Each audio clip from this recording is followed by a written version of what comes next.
पिछले 2-3 साल में सबसे ज्यादा राजनीतिक रोटी यहां सेकने की कोशिश की गई है जातीय जनगणना के नाम पर। नेताओं ने जिन्होंने जातीय जनगणना कराने की घोषणा की, 500 करोड़ रुपया बिहार सरकार का खर्च करके जातीय जनगणना कराया, उनके नियत कभी भी किसी जाति की मदद करने की नहीं थी। वो इस जातीय उन्माद को फैलाकर फिर से समाज में राजनीतिक रोटी सेकना चाहते थे। ऐसा इसलिए हम कह रहे हैं, जब आपके सामने आंकड़े रख रहा हूं कि जातीय जनगणना में क्या निकल कर आया, और 2 बरस करीब 18 महीने हो गए जातीय जनगणना के।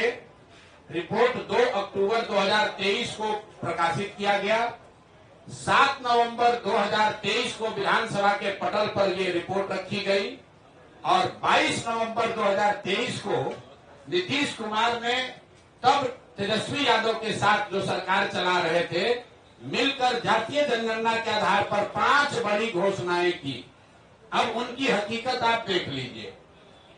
जातीय जनगणना में सरकार ने ये माना कि 34% से ज्यादा लोग बिहार के गरीबी रेखा से नीचे आज भी रह रहे हैं। लेकिन ये महत्वपूर्ण आंकड़ा नहीं है। महत्वपूर्ण आंकड़ा ये है कि 30-35 साल से सामाजिक न्याय की राजनीति करने का दावा करने वाले लोग, इनके शासन के बाद भी जब जातीय जनगणना का रिपोर्ट आया, उसमें बताया गया कि 5% से कम दलित और अति पिछड़ा समाज के 5% से कम लोग ही 12वीं क्लास पास करते हैं बिहार में। जिन लोगों ने रिपोर्ट बनवाया उन्होंने पढ़ा भी नहीं। सिर्फ 5% से भी कम दलित और अति पिछड़ा समाज के लोग 12वीं क्लास पढ़ते हैं। आरक्षण की लड़ाई लड़ने की बात करने वाले लोग 35 साल के बाद 0.93% अति पिछड़ा समाज के लोग आज सरकारी नौकरियों में हैं। 2 बरस पर इस पर कोई चर्चा नहीं हुई। तो जब नीतीश कुमार ने 22 तारीख को इसकी घोषणा की कि इस रिपोर्ट के आलोक में हम लोग क्या क्या करेंगे, तो एक चर्चा उन्होंने की जिसकी आप लोगों ने भी जिसको फॉलोअप किया कि आरक्षण की सीमा को 50 से बढ़ाकर 65 या 75 किया जाएगा। इसका हम लोग रिकमेंडेशन केंद्र सरकार को भेज रहे हैं। तो मैं अब पहला मांग ये कर रहा हूं नीतीश कुमार से कि भैया, केंद्र में भी तुम्हारी सरकार है और राज्य में भी तुम्हारी सरकार है और सामाजिक न्याय के आप पुरोधा भी हैं। तो अब आप बता दीजिए कि जो आपने केंद्र में आरक्षण बढ़ाने का मांग यहाँ लिखित भेजा था, उस पर अभी स्थिति क्या है। सरकार ये बताए समाज को कि आपने आरक्षण बढ़ाने की जो मांग करी थी, उस पर आज स्थिति क्या है, या आप उसको भूल गए, बेवकूफ बना रहे थे सबको। और तेजस्वी यादव भी बताएं कि विपक्ष के नेता होने के नाते उन्होंने इस पर अभी तक क्या किया है। लेकिन दूसरा जो महत्वपूर्ण बात है जिस पर कम चर्चा हुई, उस रिपोर्ट के आधार पर 22 नवंबर 2023 को नीतीश कुमार ने घोषणा की कि 94 लाख परिवारों को, जिसमें हर जाति के गरीब लोग शामिल हैं, 94 लाख परिवारों को रोजगार के सहायता के लिए 2 लाख रुपए प्रति परिवार 5 वर्षों में किस्त के आधार पर दिए जाएंगे। तो भैया 2 बरस का बजट हो गया।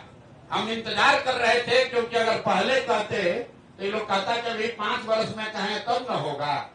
तो 2 बरस पूरा हो गया। मैं सरकार से ये पूछना चाहता हूं, जनसुराज परिवार ये जानना चाहता है कि 94 लाख लोगों को जिनको 2-2 लाख रुपया देने का आपने वादा किया था, उसमें कितने लोगों को आपने कितना पैसा दिया।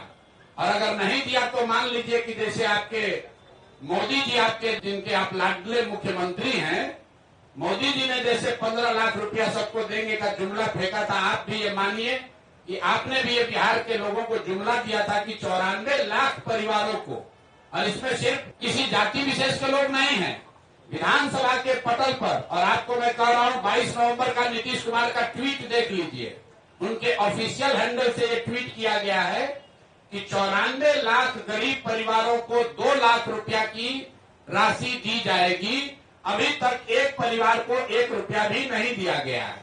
तीसरी जो बड़ी घोषणा उन्होंने की थी कि 39 लाख परिवारों को जो होमलेस है, लैंडलेस हैं, उनको 1,20,000 रुपया घर बनाने के लिए दिया जाएगा। तो मैं तीसरी मांग ये कर रहा हूं कि जातीय जनगणना के नाम पर समाज को लड़ाने की जो योजना आपने बनाई थी, वो तो कामयाब हुई नहीं। ये बता दो कि 39 लाख लोगों में से कितने लोगों को 1,20,000 रुपए की राशि दी गई है। तो जातीय जनगणना को लेकर मेरे 3 सवाल जन स्वराज के हैं। पहला कि आरक्षण बढ़ाने के लिए जो आपने दावा किया था कि आप केंद्र सरकार को रिकमेंड कर रहे हैं, उस पर आज स्थिति क्या है? किस तारीख को आपने रिकमेंड किया और केंद्र सरकार ने उस पर क्या निर्णय दिया?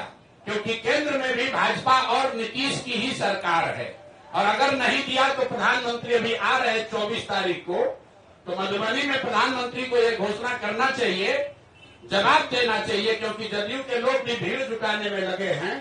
सरकारी खर्चे पर डीएम सीडीपीओ से लेकर सारा प्रशासन लगा हुआ है, सरकारी खर्चे पर भीड़ जुटाई जा रही है, तो उसमें मोदी जी को और नीतीश जी को बताना चाहिए कि जातीय जनगणना के आधार पर आरक्षण बनाने के प्रस्ताव की स्थिति आज क्या है।